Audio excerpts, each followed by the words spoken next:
Welcome to another UniPhi training video. In this video a document will be created.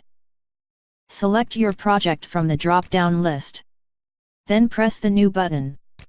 You will find a list of templates that exist within your UniPhi deployment. Select the template that you require. You may choose to rename the document, if required. Each template will include several steps, as detailed in the checklist box. Follow the guidance text detailed at the top of each step.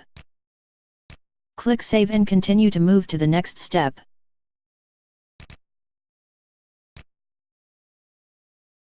When you complete the final step, you will be presented with a document control screen.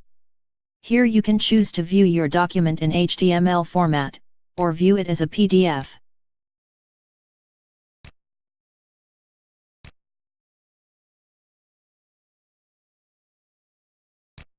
You can also leave the document as private, or make it available for review, or even sign it off.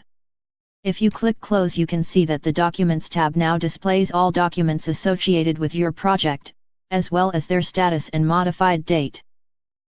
For more help, visit any of these support websites or call us for more info.